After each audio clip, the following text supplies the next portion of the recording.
Hi, everyone. I have Natalie Leininger with me today, and we're talking about some financial issues. But I wanted to start out our conversation today, Natalie, with something you and I were talking about a little bit earlier last week. And this had to do with how important it is to have these financial conversations with your partner or people who you're getting in serious relationship with when you're in love with them. when you're at the beginning of sort of becoming into a more permanent relationship.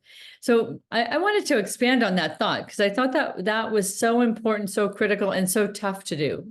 It is. It really is. But it's even tougher when divorce happens, right? So while you're still in love, having that money conversation, and I think a lot of people avoid it because perhaps they are afraid that they aren't going to have the same views, and it might mean the end of the relationship, which, can be very scary. Although the alternative is to then continue with the relationship without having these conversations. And then once, whatever it is that breaks the camel's back and it's divorce time, these conversations can be just much, much more painful to have. So by understanding upfront and having the money conversations, really helps you to know who it is you're marrying or getting into a long-term relationship with and what their views are. Mhm. Yeah, and I think about it because I'm a relationship expert and coach. I think about the simplest ways to start having the conversation. It's what we reference as checking out all the red flags, even though there's tons of green flags going on when you're first dating somebody or first thinking this is going to be a person that I'm going to be with for a while. And the red flags are like, what's their financial health like? Do they pay for stuff? Do you easily have money conversations like sharing expenses when you go on vacation or when you're buying things for the house or the car and that kind of thing? Like these are some of the places I think that you can easily start noticing, like, am I comfortable talking with about finances with this person? Yes. Um, and you're right, like, of course, getting to divorce is really tough, but usually when there's an issue in some area of the relationship, we see it a lot earlier. And we don't really, a lot of times people don't really spend time figuring out, can we have another way of functioning together? Or the way you function in this area makes me uncomfortable, or it's really different from mine. And so maybe those are also some of the ways to address early on in relationships that there's some financial I don't know, discomforts, right? On each Mhm. side. There is. And, in this day and age, we see the younger people waiting to get married, right? So they're not, 19, 20 years old getting married as a rule. And they are more established once they do get married, meaning they have assets, right? They have, their 401k, or they've been putting money in stocks and bonds and brokerage accounts, or they've already purchased a home. And so, back when I was young, there wasn't a lot of separate property coming into marriages, but now there is more. And so having that conversation, are we going into the marriage with an unequal amount of assets, and what does that mean, if anything, right? And so those are deeper conversations that really aren't um that forthcoming when you're just having a date and sharing expenses and maybe going on vacation. This is almost asking for the balance sheet. Right. But also it's a lot of times I start seeing people after they've been divorced and they're entering into another serious relationship and they are very much established, or they've been a little devastated from their divorce and they might be a little bit more cautious, and also maybe needing to get some advice about what and how and when to address these things so that they don't get into similar situations of the past, you know. Yes, indeed. Well, there's having the conversation, and then there's actually memorializing these conversations in something like a prenuptial agreement, right? Where, we are going to have this all be, this is your separate property, this is my separate property, and then have a conversation about what will the community accrue, if anything. There's also, not only are the younger people getting married later, but we have what's called the gray divorce going on. So a lot Yeah. of older people getting divorced and then getting remarried. But they have, their estate plans all set up and they want this there to go to the kids. What do they want to accumulate community property that's going to go to the new spouse or not? And Mhm. how does the new spouse feel about this? What is their financial health? Right. Right, So those right. can So be, there's like definitely different phases of financial planning and financial assessment in terms of relationships, definitely different stages. So can you tell us a little bit about your background and sort of where you emphasize your financial know-how and what kinds of cases you take on and people that you see, so we know a little bit more? sure. Well, I have two practices. One is the divorce planning business, where I help people, whether it's in a litigation sense or in mediation or collaborative, or they're just coming to me for a consultation. I work with them. And then I have my money management business, which I keep separate. And so I manage assets for people. They don't necessarily have to have gone through a divorce for me to do that, Yeah, but yeah. anyway, certainly that's the other part of the business. But for the divorce, which is what we're talking about today, my main role is to try and help the clients either together or separately look at what is a different financial settlement look like? What does it look like from a cash flow perspective? What does it look like on your net worth over time? Are there any pitfalls we need to look at? Is what's your financial health going to look like post divorce? Hmm. So when people come into your office, like give me the typical person that comes into your office seeking your advice during a divorce, or at the begin thinking they might be needing to plan for one. What do Okay. you usually see? So probably the more typical would be a woman, although I do have male clients as well. But the more typical would be a woman who was perhaps either a stay-at-home mom for most of the marriage, or just wasn't really involved in the finances. And in a marriage, there's a division of labor. That's very common. One person usually does the finances, and the other person maybe handles the kids or domestic duties or what have you. And sometimes they're both involved, but I see more likely that not. And so they are needing, first of all, financial education. And it may be as simple as what's a liquid asset, what's a 401k, up to more complicated that they do understand, but they want to understand what can they afford? Can I afford to keep the house? So that would be my typical client coming in really to get up to speed on their finances and some financial education. Hmm. And so you might take some time just getting them to know what their situation is, what they should expect, what they can afford, what they should be able to get, ask for, those kinds of things. Yes, yes. We might look at what their entitlements are. And I don't like to really stay in that place. I like to find out what their goals are, because sometimes everyone can get what they need and it doesn't necessarily have to be a 50-50 division of assets, or get all of my separate property or what have you. People can be creative Hmm. in their dividing of their property. Hmm. And do you feel like there's some people that come in like even just with the speculation that they have put themselves into a situation that they need some advice about how to start growing their own health? Absolutely. Mhm. So like a situation where someone's a stay-at-home mom and realizing that like when the kids go back to school, they might need to do something different. Right. And this is I have to stop the second and cough. So sorry sure. about that. Okay, let's try it again.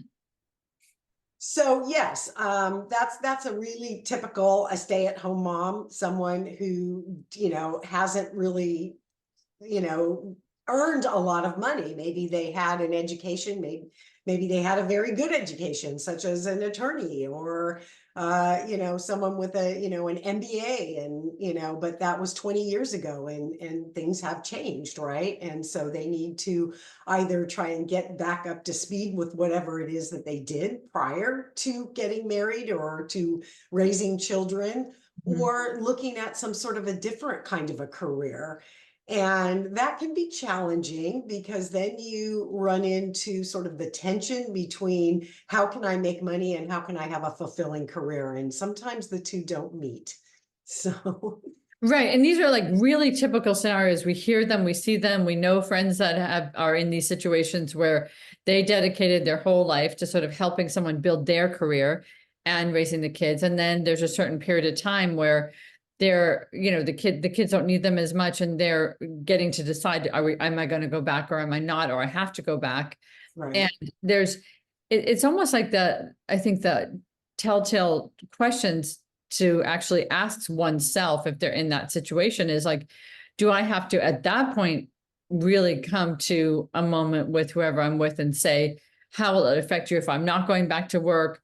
I'm going to feel resentful if I go back to work and I'm never going to make the money that you make. And then I'm going to feel this sort of resentment from you, or you're going to feel resentment from me because you've been able to kind of have the career you wanted. I haven't had that. I sacrificed my career.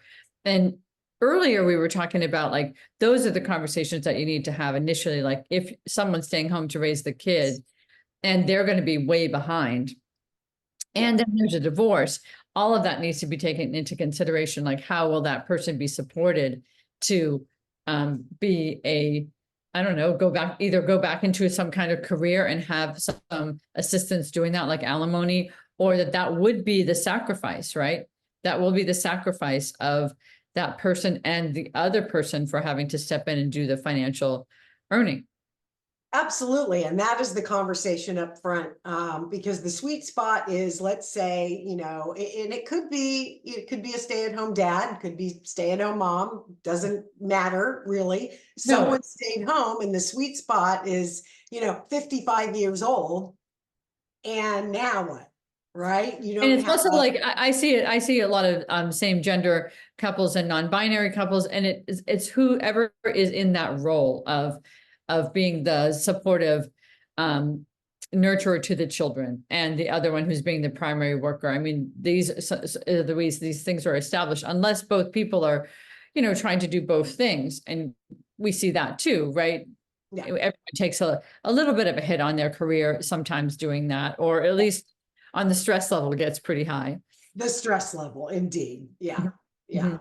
Yes. And that needs to be accounted for, right? I often see that happen as well. Come divorce time, it's like, well, I have been working this, job where I'm working, 80 hours a week and just can't do this anymore. And yet the income that has been supporting one household, may have been sufficient for this person to step down and go down to sort of, a lesser schedule, a more reasonable schedule. And now you're turning one household into two. And how are you going to do that? Right now with even reduced income. Um, yeah, it can be a really Right. tough. It's all in the numbers, right? The numbers don't lie. They do not lie. So No, those either creative things, or that's time that you sell the family home, or sometimes I see a lot of times what people do in the Bay Area is very creative things, like they, separate the house. So both people are living in the house, but not together, or they move out of the area. Because it is that like one income isn't going to provide two households at the same standard of living, right? that is correct. Mhm. Right? Unless there's just oodles of money, which, isn't the majority of the cases for sure. Right. So when you're advising someone after the point that they've decided to divorce and they start seeing the situation like this is going to change, my life is going to change, right? Because a lot of times people end their marriages and their life really changes. They move, they might get into working, they might get into different jobs. They're a part-time parent now, maybe they have the kids half the time. Um, what are some of the stressors that come up for your clients when they come in after the divorce, after everything's been settled? Is that what do you see at that point? At that point, they're wanting to look at how to rebuild, really. I think that's the main thing. Now I'm, 50, 55 years old. I'm going to be working until I'm 70 or longer. Let's plug these numbers in. Let's look at a financial trajectory. How much money do I need to make? How much money do I need to put away? What do I need to do in order to, have retirement at some point where I don't outlive my money? And that's the question. And sometimes it's, well, you can't afford a house, at $1 million or whatever they want to purchase at. You really need something less than that and invest that money, or you'll have to sell it at retirement. And that's okay. I have people come in where we run the plans out and it looks like, well, at 75, 80 years old, you're going to have to sell your house. Okay, that's fine. I'll have enough equity and we can run it out further. But, people need to have their eyes wide open what's going to happen, right? So we do the financial modeling that shows this is what you need to do to rebuild. Right. So that's the importance of having a financial advisor like you who comes into play of like, let's look together and figure out what the scenarios are that are possible. And from there, you're saying like, once people see that what they have to do, that might settle them down. It's like when they don't know, they're Absolutely. You are 100% correct. It's that anxiety when they walk in. I mean, I have had so many times people walk in, their anxiety is just so high. They have trouble even focusing and thinking. And once we even just lay out the schedule of assets and debts and take a look at, some different ideas on dividing, and yeah, this is going to happen. And no, you can't afford to keep the house. They may be sad at first at that because maybe they really wanted to keep the house, but they're relieved. And they tell me that I'm relieved. At least I know what I need to do. Yeah, and just like there's loss in chapters of life, I think there is, and change is really hard for people. I mean, change is just hard. But I always remind my clients that change comes with other good things. Other good things happen with change, right? So Yes. you might not, the not knowing like, where am I going to move? Where am I going to go? I think once there's a freedom of like, I can reestablish myself in some way, it might not be where I was, and there will be loss in that there'll be freedom in another way, Yes. Mhm. Yes. Mhm. Yes. That's And correct. maybe freedom from the dynamic that they were in, like the dynamic of not knowing, um, forgiving themselves for not knowing all these years or not addressing things all these years. I mean, I think that happens in long-term relationships where things don't get addressed for years and years and years. And yes, forgiving yourself. I think that you hit on something right there. I have people come in my office and they're just really mad at themselves for not being involved in the finances. Well, if I would have been more involved, I, would have made a different decision. Which hindsight's 2020, that may or may not be true, right? But I try and tell people that it's okay. That was what you did at that time. That was your agreements. You had trust in your spouse to handle the finances a certain way, and those were your agreements. And you had more of the heavy lifting when it came to the kids or something else in the relationship. And that was the decision you made. And you just can't go back and beat yourself up over it, really.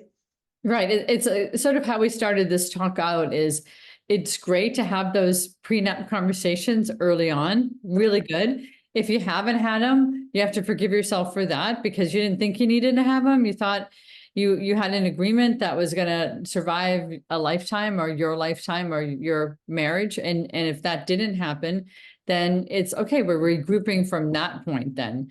And there's some learning there. And I always think about it as like generational patterns in families too, that financial health sometimes is there and sometimes it's not there because it's something that wasn't modeled.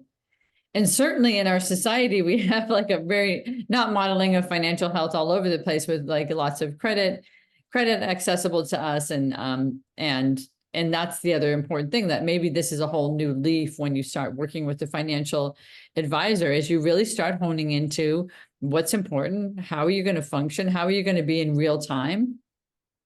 Well, and allocating scarce resources, right? I mean, that's financial planning 101. This is what we have to work with. What do we do with it? Right? You Mm-hmm. could choose to spend your money. You certainly have, your fixed expenses that you have to deal with. You have to pay your rent or your mortgage or whatever. But then there's those expenses that you do have some control over, and looking at, what's most important to you on that. What type of expenses? Is saving and investing really important? Is going on vacation really important? Mm-hmm. Everyone's a little bit different. And now you get to sort of, now that you are divorcing, you get to have this conversation amongst yourself and figure out Right. what's important to you, right? Right, right. And not just do what you thought you should do, or what the role is that you took on in that relationship, that you can actually redefine it and recreate it, like You recreate that create, life. indeed. Yeah. Yeah.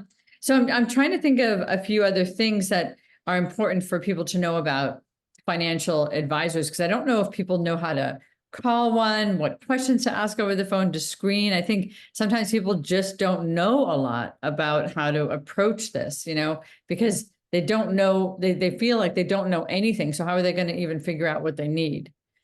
Well, for the divorce part of the business, there's two designations that are very common. One is the Certified Financial Planner designation, CFP, and the other one is the Certified Divorce Financial Analyst, CDFA. Mhm. And I think that one is very important for if you're looking for a financial planner that specializes in divorce, because the rules are a little bit different. Divorce math is a little bit different than regular financial planning math.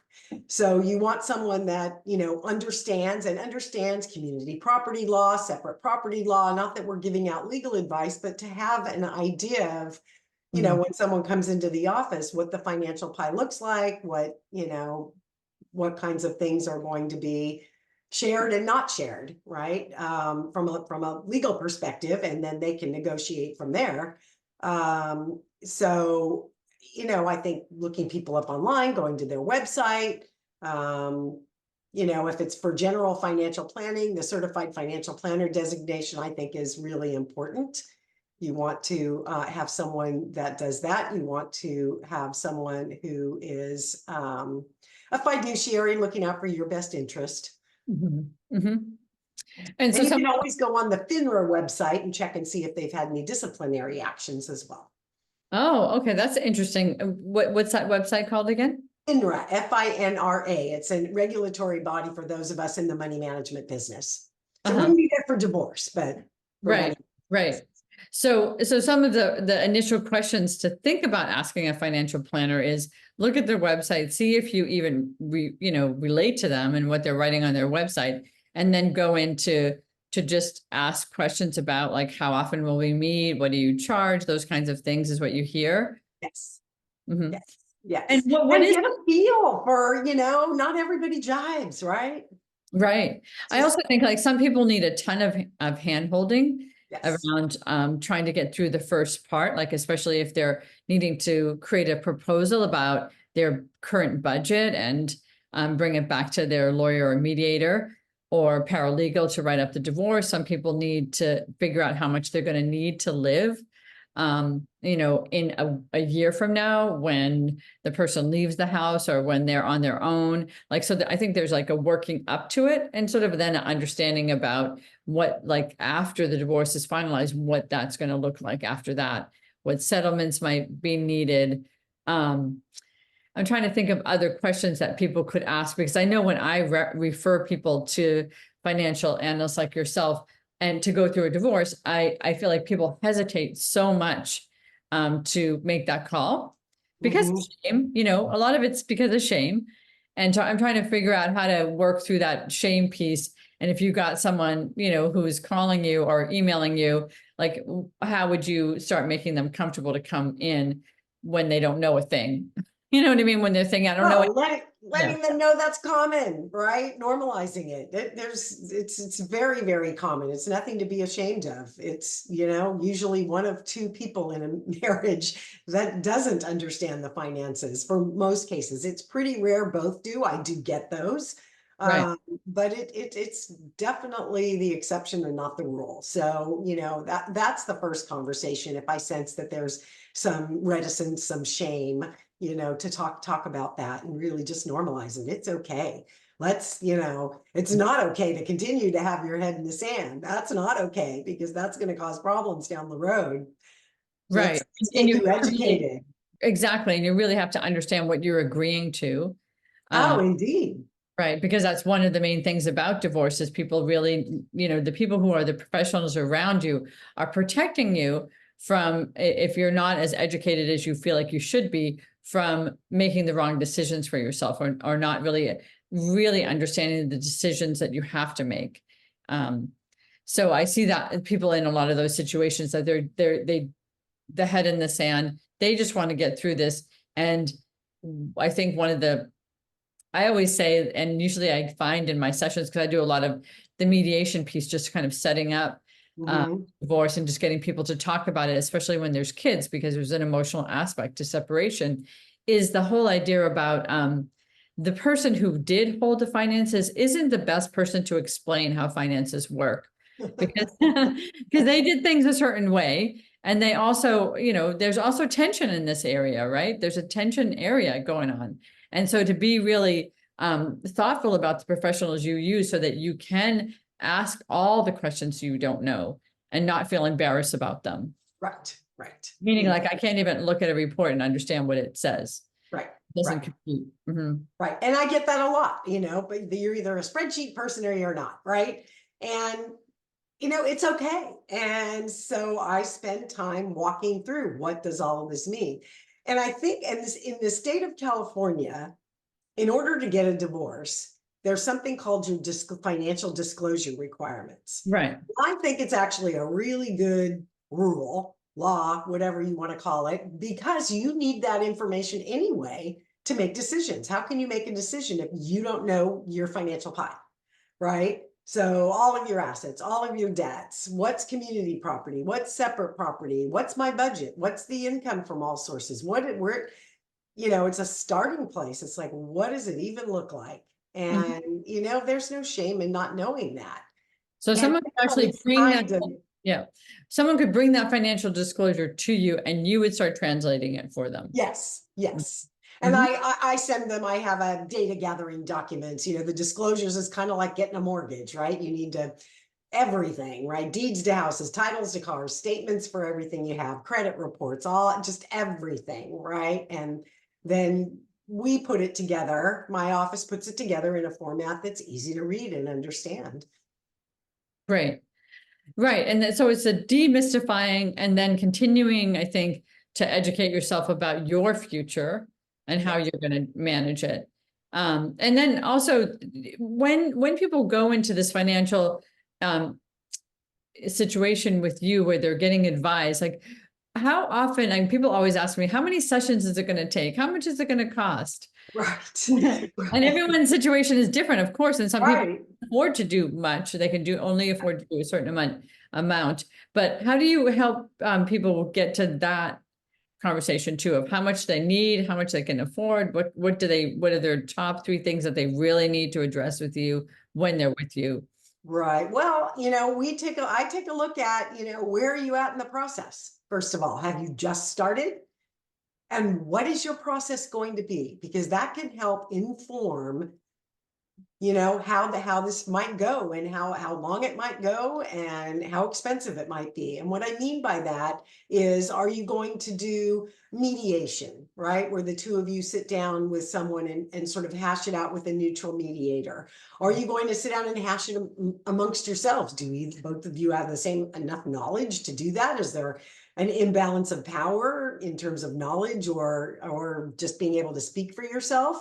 Are you going to have other consultants come in and help, like do mediation, but maybe have a financial person or a child's, co-parenting, someone coach to come in and help with the co-parenting.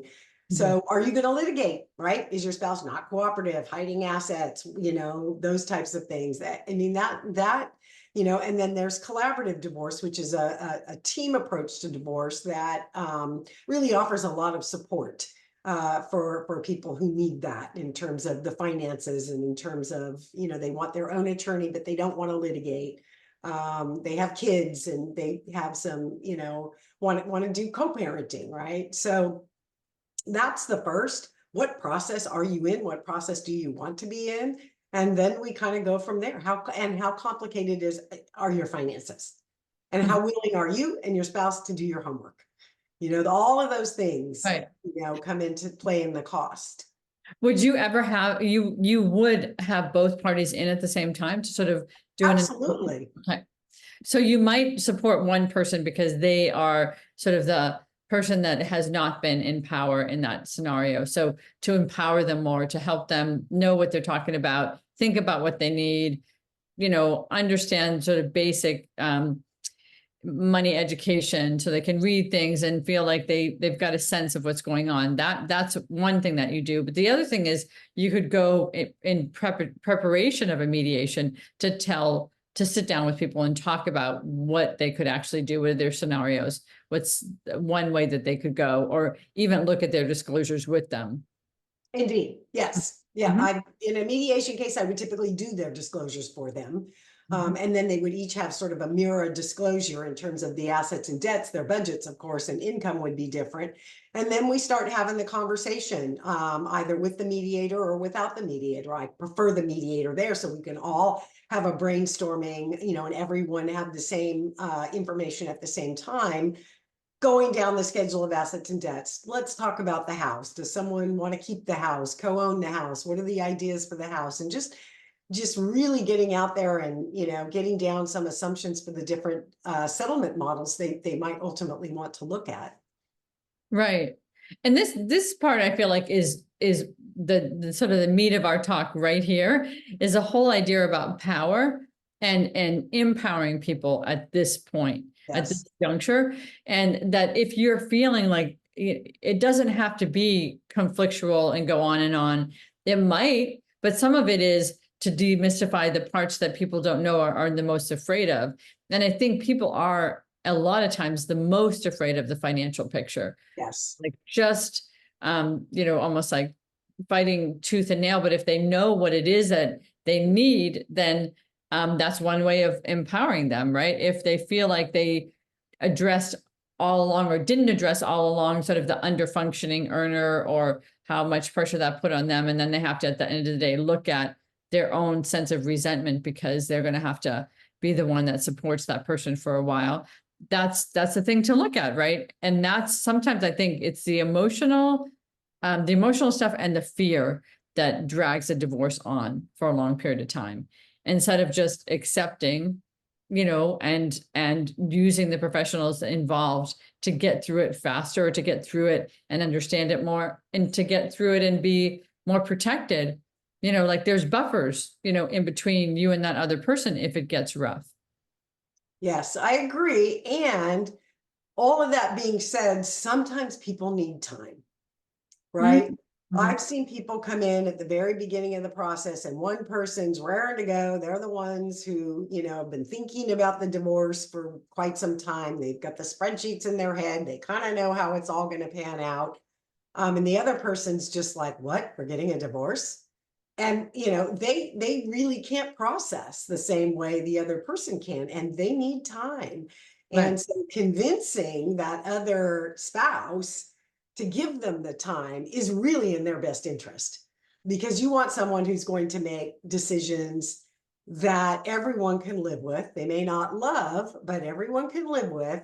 And they're not going to come back a year later and reopen the case and cry foul because they, didn't understand what they were signing or what have you. Right. It's that important of the pause. And I see that a lot of times in my cases too, and I'm sure you do too, is that people come in, one person's really not ready, and it might take another year Right. for things to settle down emotionally. And I think sometimes people do the hardest thing first. Like there might be the not living together part that happens first.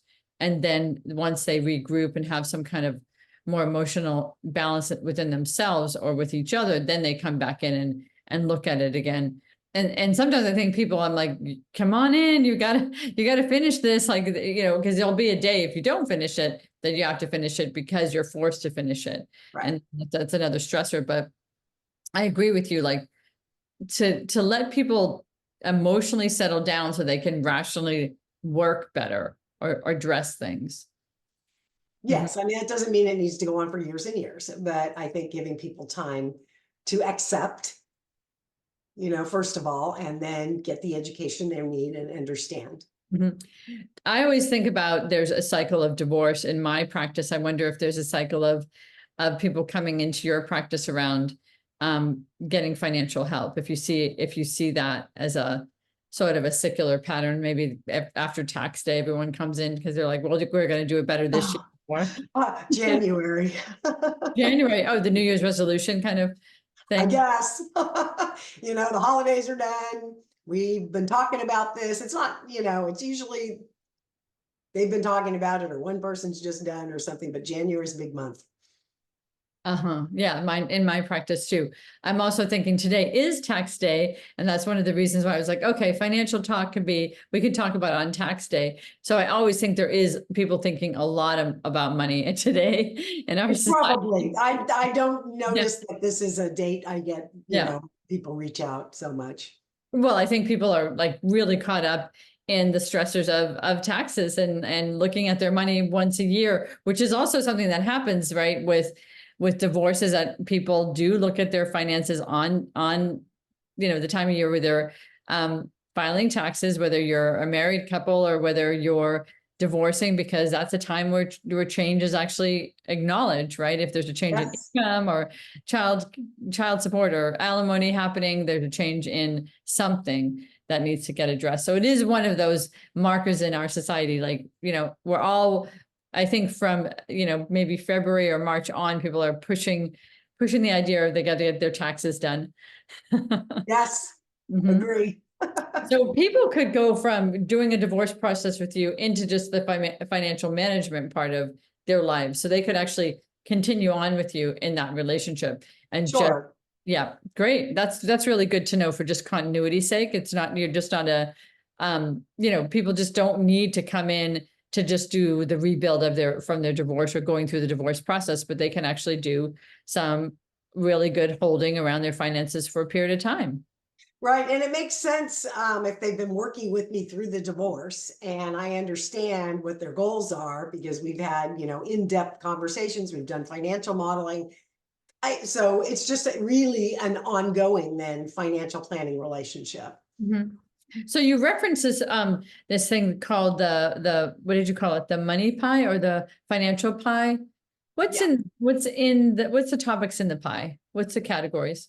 In the pie, so there are the categories for the financial disclosures, and then there's the main broad categories that I like to talk about, and that's the real estate, right? Is there a home, rental property, vacation property, real estate?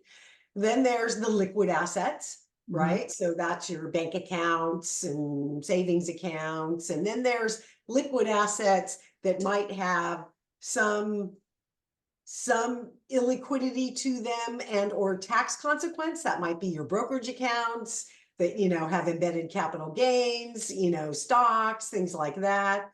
Then we move on to retirement accounts, right? Those are somewhat liquid. It depends on your age, really, but they do have tax consequences. And then there could be, completely illiquid assets, partnerships, some kinds of investments that, you have to wait to mature, those types of things. And then of course there's debt, right? So that's on the financial pie as well. Student loans, credit cards, personal loans, those types of things. I love that because that makes it so concise. Like there's these parts that this is just the natural part of the financial pie on people. This is most people have some of these elements that they need to look at and consider in a divorce. Yes. Where they're going to go, how we're going to handle it. I need to learn about it. And are you trading a liquid asset for a non-liquid asset? Are you trading a pre-tax asset for a post-tax asset?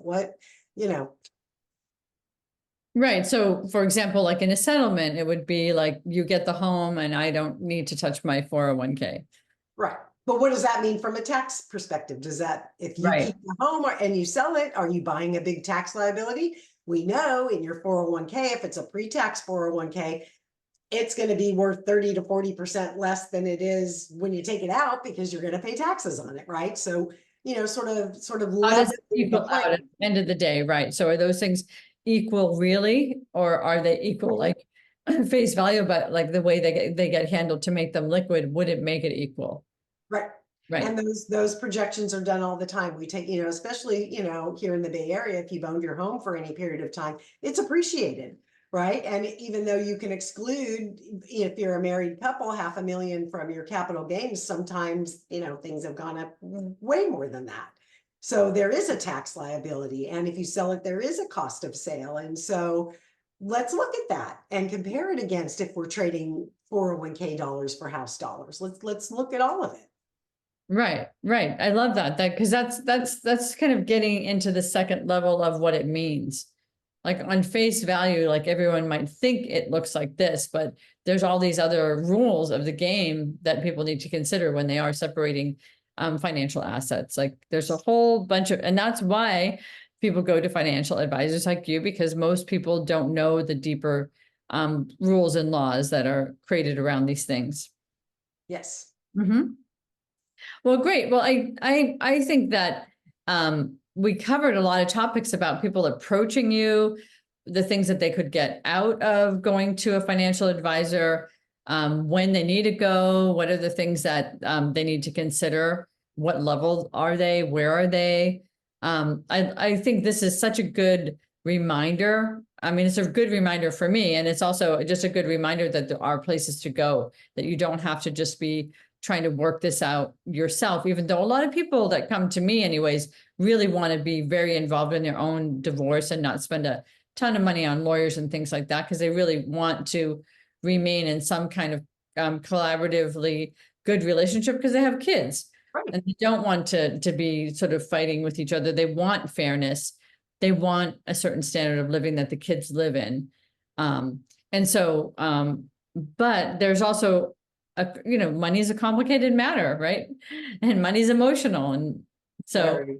yeah, so those are some of the things that I think about in sort of summary of our conversation. Is there anything else that you would like to add, or is there a point that you want to emphasize as we're? Well, I think just even though we're talking finances, I like to go back to the emotional aspect because there is an emotional aspect. And, I like to tell people when they're just beginning it, maybe begin with the end in mind, right? So what do you want your kids to say about your divorce 10 years from now, right? How do you want them to talk to their friends about it? What do you want your extended family, your circle of friends to say, right? And maybe when the going gets tough, think about that.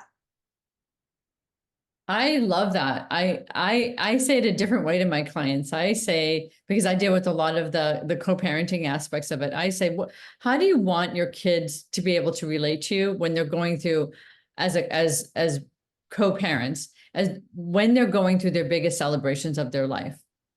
Do you want to both be in the room when the baby's born? Do you want to be able to be at the wedding and feel like that kid isn't like split in half? But I like how you said, like, have the end in mind of like what kind of modeling do you want to give your community? Because divorce is often split communities and people can't really feel good about, interacting with either party for a while, or Right, everyone. you have to divide your friends along with the assets, Yeah. right? Right. Right. And it's so painful. And this is the painful part. And I think that's where that part that came in that you said is like, give it time. Sometimes time is needed because people can accept certain things over time. Right. And I always think like if people aren't accepting it, they have to do a little bit more emotional work there to figure out why. It doesn't mean you have to like forgive that person for having an affair, but you do have to work with them. You have to accept at some point. I think acceptance is the word. You Right. don't have to agree, you don't have to like, you don't have to forgive. Yeah. Acceptance is for you. Right. Right. You can have a completely different interpretation of what happened in the marriage that caused the ending, but you get to have it. That's your own story. You get to have it, but it shouldn't rule every single aspect of trying to create a better life for yourself, or a new life for yourself that will have things in it that you didn't expect. Right. Right. So, but I love that think of the end, have the end in mind. Like, how do you want your kids to have that experience of your divorce? What will they think about it? I love that. So, I just want to make sure that people know that there's a way to reach you, and there'll be a link in this talk people can click on. I'm so happy that you came in on tax day to talk to me Thank about you. money matters. And I know I've used you a lot as referrals, and people have just been really happy to just get somebody to have their back during a very difficult time with the, you know, all of the knowledge you have and the compassion. So that's been so super helpful. And I really encourage people in these situations to find people that really have the education that they need to move their situation forward and to understand it, so they don't feel scared and hesitant. So, but thanks for being out there doing the work that you do. I really appreciate it. Thanks for having me. Okay, well, take care and have a good day. Okay, bye-bye. Bye-bye.